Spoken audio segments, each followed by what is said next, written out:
예수님께서 죽은 자 가운데서 살아나신 후에 바로 하늘로 성천하시지 않고 40일 동안을 지상에 머물러 계셨습니다.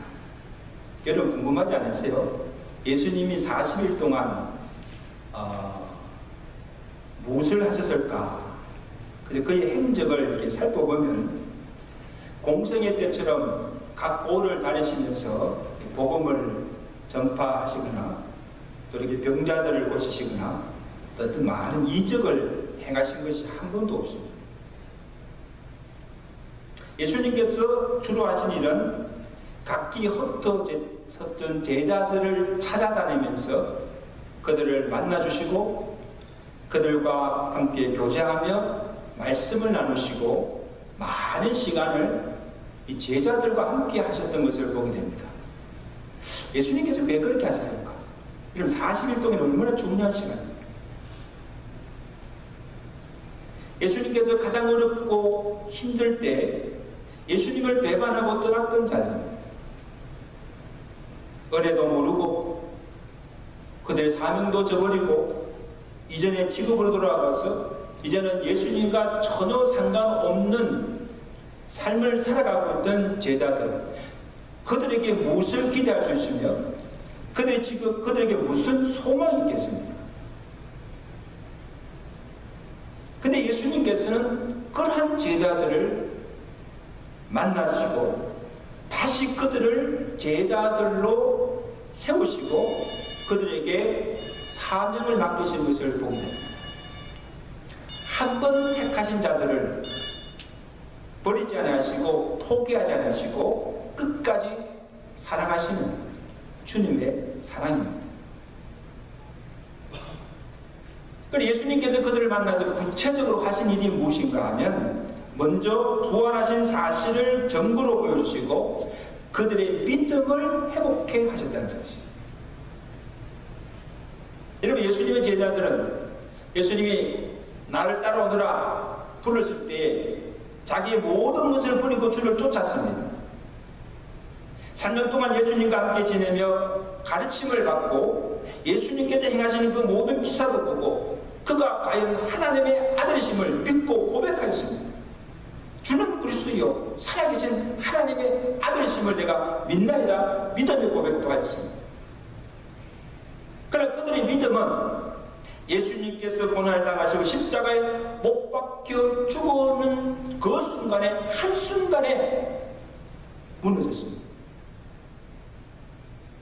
예수님께서 눈 위에 인자가 고난을 받고 십자가에 달려 죽으실 것과 또한 다시 부활하실 것을 말씀하셨으나 제자들은 믿지 못한 것입니다. 예수님을 따라다녔지만 믿음이 없던 것이죠. 그러니까 예수님께서 이제 죽었으니 다시 예수님을 따라갈 이유도 없고 예수님을 믿어야 할 이유도 없는 거예요. 그리고 예수님께서 그가 말씀하신 대로 다시 부활하셨습니다. 부활하셔서 그 부활하신 몸으로 그 제자들에게 나타나셨지만 아직도 여전히 이 제자들은 예수님을 따르지 않아요. 그들이 이전에 하던 어부일로 돌아가서 고기를 잡고 있었던 것입니다. 지금 디베레 바닷가에서 고기 잡는 그곳에 예수님께서 나타나셔서 제자들에게 행하신 일을 오늘 우리에게 보여주고 있습니다. 지금 제자들에게 가장 필요한 것은 무엇입니까? 잃었던 믿음을 회복하는 것. 그래서 예수님께서 한 번이 아니고 4차례나 제자들 가운데 나타나셔서 부활하신 몸을 보여주시고 자신이 죽은 자 가운데서 다시 살아나심을 증거해 보여주셨다는 사실. 제일 먼저 누구에게 나타납니까? 들어와서 마가의 다락방에 숨어있는 제자들을 찾아오셔서 그들에게 뭐예요? 너에게 평강이 있을지어다. 평강을 주시고 부활의 몸을 나타내 보여주셨습니다. 그리고 그 위에 다시 한번 그들 가운데 나타났을 때 그들이 예수를 알아보지 못하고 유령인 줄 알고 놀라워하는 제자들에게 또 주님께서 말씀하십니다. 너희가 어찌하여 두려워하며 어찌하여 아직도 마음에 의심이 일어나느냐. 내 손과 내 발을 보고 나인 줄 알라. 또 나를 만져보라. 영은 살과 뼈가 있으나 없으나 너희 보는 바와 같이 나는 있느니라. 여러분, 지금 이것은, 그리고 제자들이 보는 앞에서 너에게 먹을 것이 있느냐, 그 생선을 드리니까 그 생선 조각을 제자들이 보는 앞에서 잡수셨다고 기록하고 있습니다. 이것은 우리에게 무엇을 보여주고 있습니까? 지금 제자들에게 무엇을 말씀하시는 것입니까? 십자가에 달려 죽었던 그 예수님은 영으로가 아니라 육체의 몸으로 살아나셨음을 증거해 보여주고 있습니다. 영의 부활이가 왜 육체의 부활이라고 했습니다. 나를 만져보라. 영은 살과 뼈가 없으나 나는 있다. 그리고 뭡니까? 생선을 먹는 이것을 통하여서 예수의 부활이 곧 육체의 부활임을 증거로 보여주셨습니다. 예수님께서 부활하셨다는 그 소식을 듣고 또 믿지 못하는 도마에게도 나타났습니다. 도마에게는 직접 그의 몸에 난 못자국과 참자국을 보여주며 와서 보라, 만져보라. 그리고는 믿음 없는 자가 되지 말고 믿는 자가 되라는 것입니다. 뭐를 믿으라는 겁니까? 내가 부활하심을 믿으라는 겁니다. 엠마오로 내려가는 그 두 제자에게 나타나셔서 그들과 함께 동행하시면서 구약의 말씀을 직접 풀어주시면서까지 하시면서 그가 말씀하신 대로 구약의 말씀에 약속한 대로 내가 다시 살아나셨음을 증거에 보여주셨다는 사실. 지금까지 제자들은 예수님의 부활하심을 여러 차례 말씀으로 들었습니다. 과연 이제는 그가 말씀하신 대로 부활하신 그 주님을 눈으로 목격하고 그 실체를 보고 그제서야 주를 보고 기뻐하며 이랬던 믿음을 회복하고 주님 앞에 믿음의 고백을 하게 됩니다. 나의 주시여 나의 하나님이십니다. 우리 남편 고백하며 나의 주시여 나의 하나님이심을 믿습니다. 여러분 보세요. 예수님의 부활을 믿는 이 부활신앙이 이후에 제자들의 삶을 바꾸어 놓았고 그 부활의 정인이 되어서 부활의 복음을 전한 일에 자기 생명까지 바치며 헌신하게 된 원동력이 되는 것입니다. 이 부활신앙이 이토록 중요하다는 사실. 여러분 한번 제가 여러분 믿음 다시 한번 주님 앞에 고백하시기 바랍니다. 예수님께서 정말 나를 위해 십자가에 달려 죽으신 것을 믿습니까? 죽은 자 가운데서 다시 살아나서 이제 나의 주와 그리스도가 되심을 믿습니까? 이것을 내가 믿지 못할 때 우리는 예수 믿는 것이 아니에요. 오늘 우리의 믿음도 우리의 구원도 우리의 영생도 예수의 부활을 믿는 신앙에 달려있다는 거예요. 여러분 심지어 교회도 어떻게 세워졌습니까? 이 교회도 주는 그리스도시요 살아계신 하나님의 아들 믿는 그 고백 위에 세워진 것이 교회입니다. 그 신앙의 핵심은 뭡니까? 예수의 부활입니다. 예수의 부활로 인해서 이 교회도 세워졌다는 사실이에요. 우리가 매 주일마다 주일에 나와서 예배드리는 이 주일 예배도 언제부터 시작되었습니까? 예수께서 죽었다가 살아나신 그날, 안식후 첫날, 그날 예수님께 부활하심으로 우리가 그날을 축하하며 기념하기 위해서 드렸던 것이 주일 예배입니다. 그러므로 예수님이 부활이 없다면, 내가 이것을 믿지 못한다고 한다면 교회도 오늘 우리가 예배나 우리가 하는 모든 신앙 행위도 아무 소용이 없다는 사실이에요. 우리가 이날 왜 주님 앞에 이 교회 나와서 예배합니까? 주님께서 부활하심을 믿기 때문입니다. 아멘? 그렇지 않으면 예배할 필요가 없어요. 이 교회가 존재할 이유가 없다는 거예요. 근데 놀라운 것은 오늘 우리 중에도 교회는 다니지만 예수의 부활을 믿지 못하는 자들 많습니다. 심지어 신학자들 중에도 예수님이 부활하지 않았다는 것을 증명하기 위해서 일생을 연구하는 사람도 있어요. 신학자들. 예수님이 부활하셨습니다.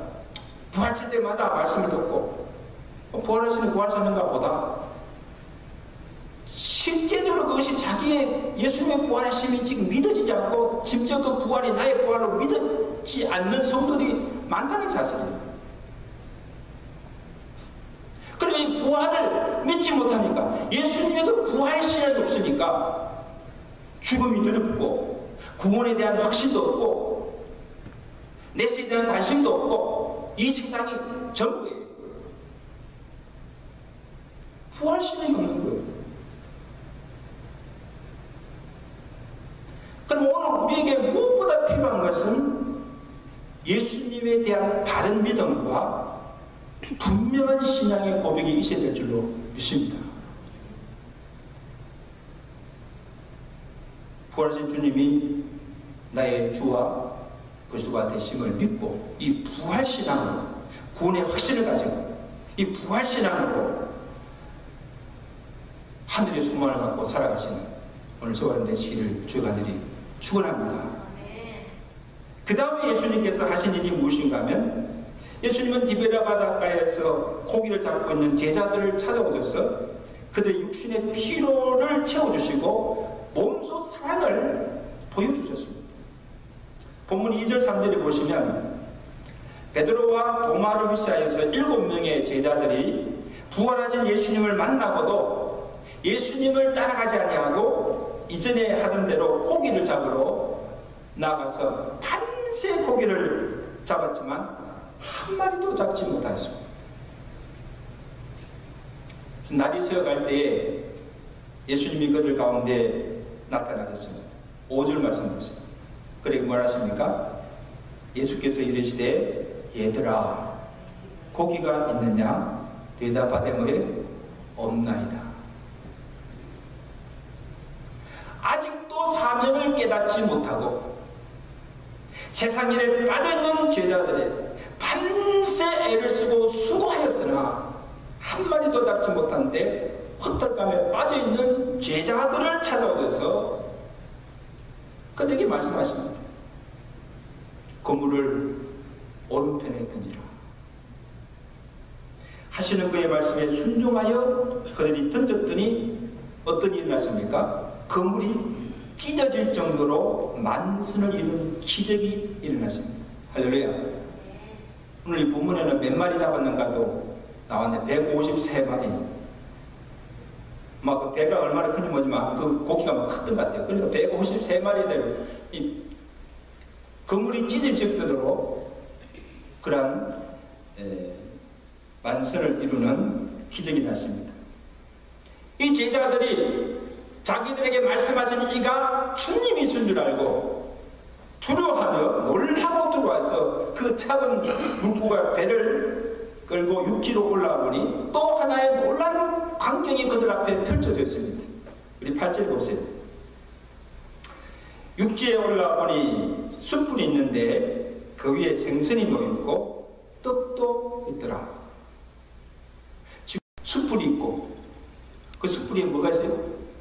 생선이 지금 놓여있고 떡도 있더라. 어떻게 그것이 생겼는지 예수님께서 준비하시고 밤새 고기잡이 하느라 지치고 추진 제자들을 위해서 예수님께서 친히 조반을 준비하여서 지금 그 제자들을 기다리고 계시고 있습니다. 제자들 오자 예수님께서 이르십니다. 와서 조반을 먹으라 하시고 떡을 가져다가 그들에게 주시고 생선도 그와 같이 하시리라. 여러분 한번 상상 한번 그려보세요. 지금 아마 그 바닷가에 아침 햇살이 쫙 비치고 그 모래밭 바닥에 숯불이 놓여있고 떡이 놓여있고 생선이 구워져 있고 예수님이 제자들을 다 앉혀놓고 떡과 생선을 가져다가 먹이시는 그 장면을 한번 생각해 보십시오. 얼마나 아름다운 장면입니다.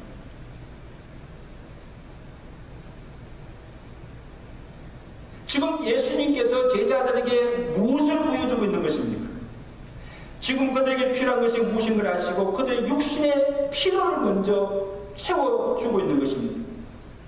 밤새 한 마리의 고기도 잡지 못한 빈 배를 고기들로 가득 채워주시고 그리고 밤새 고기잡이에 지치고 허기진 몸을 떡과 생선으로 배부르게 하시며 그들의 피곤한 육신을 편히 쉬게 하시는 것을 볼 수가 있습니다.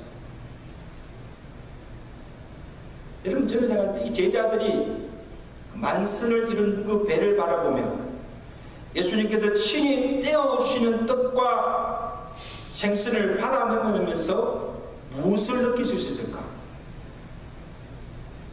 실패한 제자들을 포기하지 않으시고 여전히 사랑하시는 그 주님의 사랑.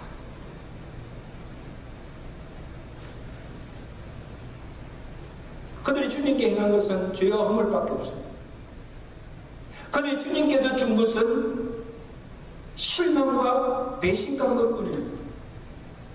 그러나 예수님께서는 그들을 앉혀놓고 너희들 왜 그러냐고 따지거나 설교하지 않았습니다. 배반하고 떠난 그들을 책망하지도 않았습니다. 야, 지금 너희가 기도할 때인데 왜 기도하지 않느냐고. 지금이 한창 주의 일을 해야 하는데 왜 일하지 않느냐고 이렇게 국이나 잡고 있느냐고 다그치지도 않았습니다. 예수님은 제자들의 연약함이 무엇인가 를 아셨습니다.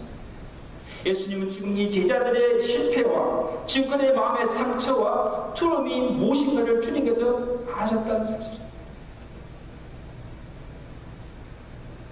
그러므로 그들이 지금 주를 위해서 무엇을 하기 전에 지금 그들에게 가장 필요한 것은 깨어진 주님과의 관계의 행복입니다.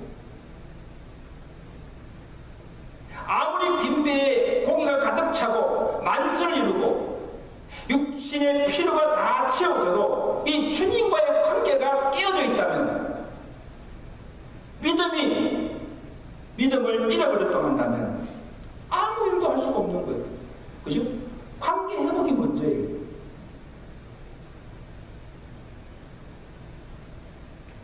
그러므로 깨어진 주님과의 관계를 회복하고 잃었던 믿음을 회복하는 것에 대해서 어떻게 하는 것을 회복할 것입니까? 주님의 용서와 사랑이라는 사실이에요. 아멘?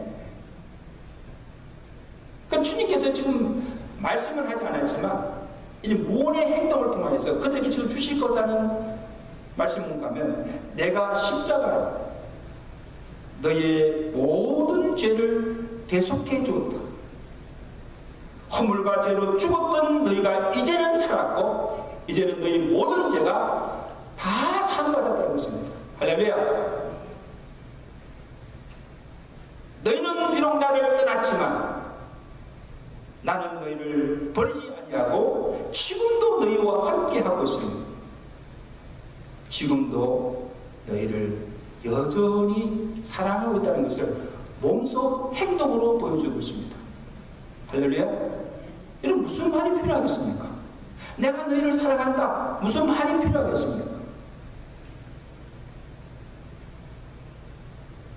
제자들은 과거의 잘못도 묻지 아니하시고 모든 허물을 덮어주시고 용서해 주시며 도저히 사랑할 수 없는 자임에도 불구하고 다시 그들을 용납해 주시고 끊임없이 사랑해 주시는 그 주님의 사랑에 감복하지 않을 수가 없었던가.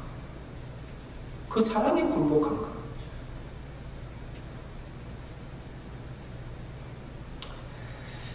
수년 전에 저희 교회 선교원진 예배 때 오셔서 말씀을 전거해 주신 그 동기 목사님이 계신데 아마 여러분 기억하실 것입니다.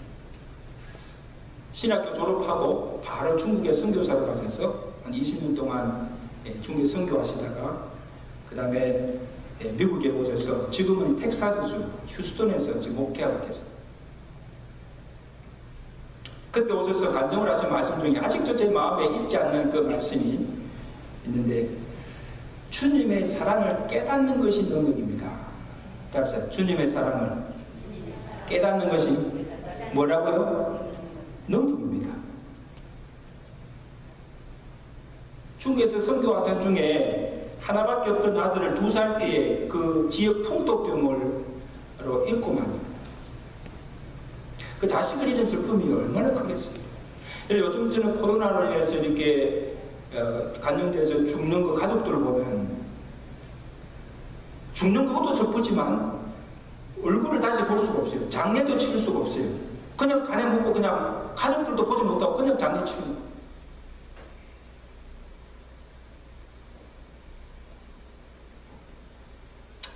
그 사랑하는 아들을 잃고 하나님 앞에 이런 한번의 기도를 드렸습니다. 주님, 내가 무엇을 잘못하였습니까? 내가 주를 위해서 이 땅에 이렇게 모든 것을 버리고 이 중국 오지에 와서 주의 복음을 전가하며 순교하고 있는데 왜 아들을 데려가십니까? 그런 기도가 나오지 않으십니까? 하나님 너무하십니다.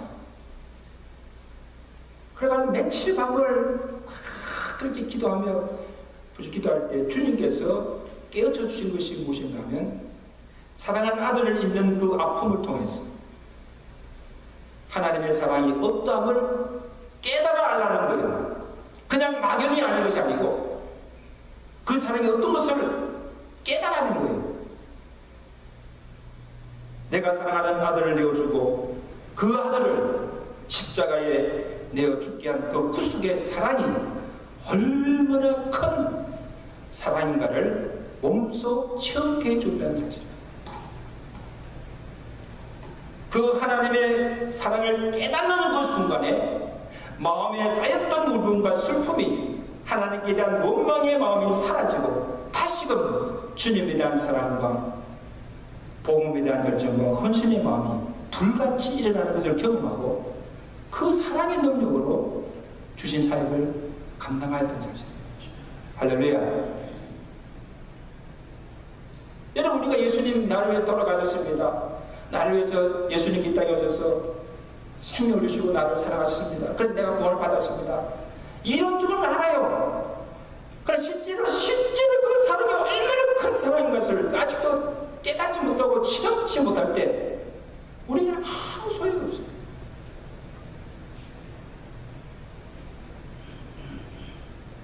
주님의 그 사랑을 알고 그 십자가의 사랑이 어떤 사랑임을 깨닫고 경험하는 것이 이것이 우리의 능력이 된다는 사실입니다. 여러분 보세요. 사람을 바꾸고 그 사람을 변하게 하는 능력도요, 법이나 제도나 설교가 아니에요. 사랑입니다. 끊임없이 그의 어떤 모습에도 불구하고 끊임없이 그를 사랑해주는 그 사랑에 모든 사람들이 다 감동하고 그 사랑에 능력이 그를 변화시킨다는 사실.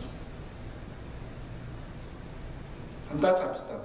사랑이 능력입니다. 사랑이에요. 사랑.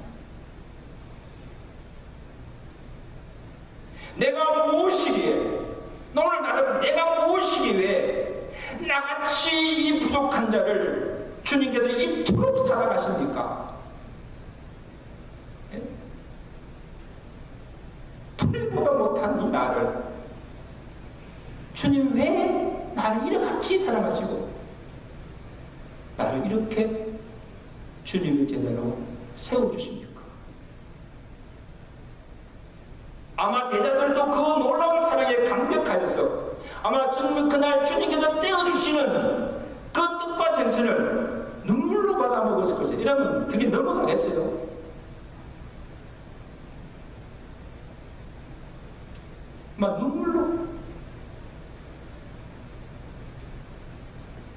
그것을 바라보면서 정말 주님의 그 사랑을 몸소 체험한 거예요.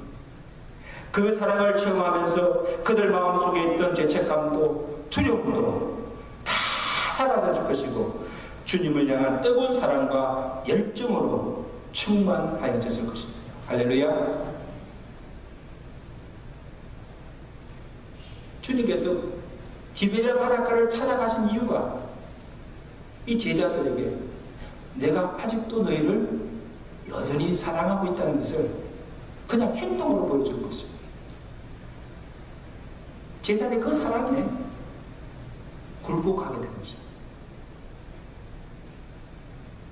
그리고 조반을 마친 후에 예수님께서 제자들 베드로를 부르시고 그에게 물으십니다. 우리 15절 말씀 읽지는 않았지만 우리 15절 말씀 우리 나가서 한번 읽겠습니다. 시작.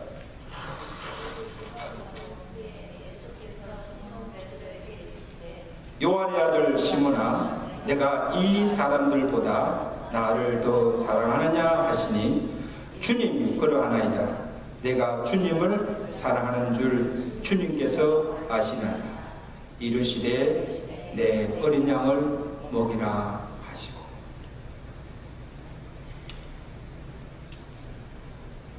먼저 베드로에게 제자들에게 내가 너희를 이렇게 사랑한다는 것을 보여주시고 제자들로 하여금 그 사랑이 어떠함을 체험케 하신 후에 그 다음에 뭡니까? 이제는 내가 나를 사랑하느냐. 한 번도 아니고 몇 번이요? 3번씩이나 묻습니다. 왜 예수님께서 한 번만 물으면 되지 왜 3번씩 물었느냐? 뭐 여러 가지 해석이 있지만요. 여러 가지 해석이 있지만 저는 볼 때에 아마 이런 의도가 있었던 것 같습니다. 정말 이제부터는 이 베드로가 예수님을 부인하죠. 끝까지 사랑하는가?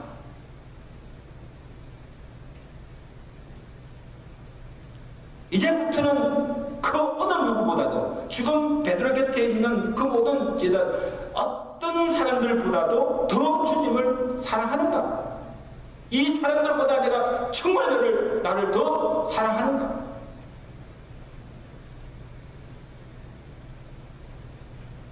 그리고는 거물과 배를 보면서 이제부터는 이러한 것들보다도 이 세상의 어떤 것들보다도 주님을 더 사랑하는가?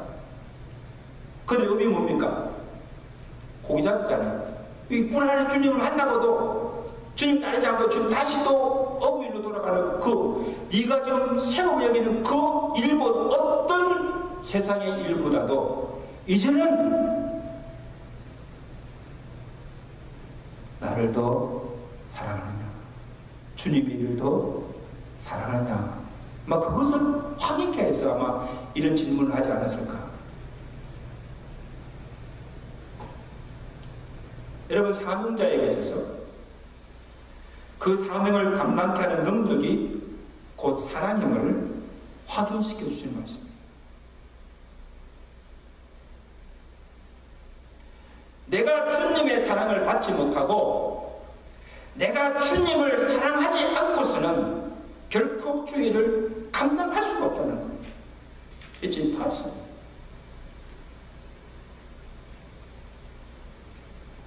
베드로가 예수님께 사랑의 고백을 합니다. 주여, 내가 주를 사랑한 줄을 주께서 아시나이다.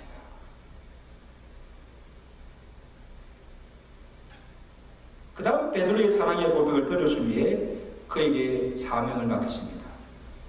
그러면 내 양을 먹이라, 내 양을 치라고 하십니다. 여러분 순서가 있어요. 순서가. 무조건 주의를 할 수가 없어요. 주께서 먼저 내가 너를 얼마나 사랑하는가 주님의 사랑을 깨닫게 하시고 그 사랑을 체험케 하십니다. 그 다음에 뭡니까? 나로 하여금 주님을 사랑하게 하십니다. 그 사랑으로 충만해질 때 그 다음에 뭡니까? 주님께서 우리에게 사명을 주신다는 거예요. 할렐루야. 무슨 말씀입니까? 주님을 사랑하는 자에게 주님이 생명보다 맡기는 양들을 맡기신다는 거죠. 아무에게나 양들을 맡기지 않습니다. 아무에게나 하나님의 귀한 직분을 맡기지 않습니다. 주님을 사랑하지 않는 자에게 양들을 맡기면 어떻게 합니까? 양들을 돌보지 않습니다. 얼음에 처하면 양들을 버리고 도망합니다. 싹둑먹자지요. 주님을 사랑하게 하지 않습니다. 그러나 주님을 사랑하는 자라면 주께서 맡기신 양들을 위해서 목숨까지 놓지 끝까지 사랑하며 돌볼 것이기 때문입니다. 왜? 내가 사랑하는 주님이 내게 맡기신 양들이기 때문에 주님을 사랑하는 마음, 양들을 위해서 목숨같이 버리게 되는 것입니다. 교회를 사랑하지 않는 자에게 직분을 맡기면 교회를 돌보지 않습니다. 얼음에 처하면 도망갈 것입니다. 그러나 교회와 성도들을 진실로 사랑하는 자라면 목숨까지 바쳐서 사명을 위해서 충성하게 되는 것입니다. 왜? 주를 사랑하고 교회를 사랑하고 성도를 사랑하기 때문입니다.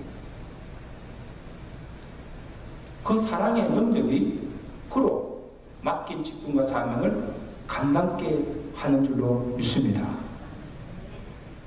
그러므로 우리가 주의 일을 하는 것보다도 더 중요하고 선제하는 것이 사랑입니다. 내가 얼마나 주님을 사랑하느냐, 내가 얼마만큼 주님을 사랑하느냐. 여러분, 수님의 사랑의 정도도 있어요.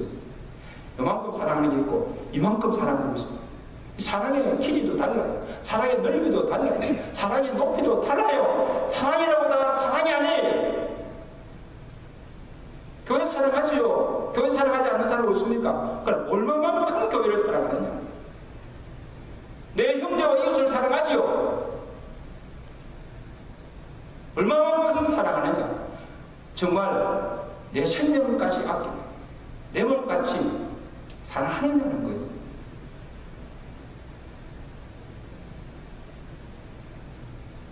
저는 그렇게 생각합니다. 내가 주님을 사랑하는 만큼 주를 위해서 헌신할 수 있고, 내가 교회를 사랑하는 만큼 교회를 위해서 충성할 수 있다. 그러면 오늘 내가 얼마나 주님을 사랑하는지, 정말 이 교회를 얼마나 사랑하는지, 내 이웃과 내 형제를 얼마나 사랑하는지 한번 여러분 사랑을 한번 척도하시기를 간절히 바랍니다. 이제 말씀을 맺습니다. 사랑성도 여러분, 우리가 볼 때 과거나 현재의 제자들의 모습을 보면 실패자입니다. 믿음도 없어요. 아무 쓸모없는 자들이에요. 그들에게 무슨 기대가 있으며 그들이 이제 무슨 일을 할 수 있겠습니까? 근데 주님께서 보신 것은 현재의 모습이 아니고 그들 속에 무한한 가능성과 잠재력을 보셨다는 사실. 비록 범죄하고 실패하고 넘어졌다 할지라도 그들이 죄의 용서를 받고 주님의 사랑이었음을 깨닫고 잃었던 믿음을 회복하고 주님의 사랑으로 충만해지고 그들에게 성령의 능력이 임하게 되면 주를 위해서 죽기까지 충성할 수 있고, 그들 통해서 교회들이 세워지고 하나님의 나라가 확장되어 갈 것을 주님께서 믿었다는 사실입니다. 여러분, 사람을 믿어준다는 게 얼마나 중요해요. 지금 내 모습을 보면 초라하고 지금 나에게는 좀 더 정말 소망 없이 같이 보이지만 그래도 나를 믿어준다. 내 안에 있는 무한한 가능성을 보고 나를 끝까지 사랑해주는 그 사람으로 인해서 우리가 다시 일어서게 된 줄로 믿습니다. 혹시 우리 가운데 과거의 죄로 죄책감 속에 불안해하고 있는 자들이 있습니까? 제자들처럼 고기 한 마리도 잡지 못한 채 빈 배로 인해서 실패와 좌절 속에 빠져있는 자들이 있습니까? 교회를 다니면서도 예수님의 부활을 믿지 못하고 아직도 여전히 불신하고 있는 자들이 있습니까? 현재 당한 고난이나 질병으로 인해서 하나님께서 나를 버리고 더 이상 나를 사랑하지 않는가? 그 하나님의 사랑에 대해서 의심하고 있는 자들이 있습니까? 오늘 주님께서 우리를 찾아주셔서 우리에게 말씀하십니다. 내가 십자가로 너의 모든 죄를 사하여 주었다. 죄에서 자유케 하라. 내가 너를 버리지 아니하고 세상 끝날까지 항상 너와 함께 할 것이며 내가 너를 여전히 사랑하고 있다고 말씀하고 있습니다. 나를 위해 죽으시고 나를 위해 살아나신 그 사랑에 감격하여서 그 사랑으로 충만하여 그 사랑의 능력으로 주를 위해서 헌신하며 주를 위해서 살아가시는 믿음의 종들 되시기를 주간절히 축원합니다. 축원합니다.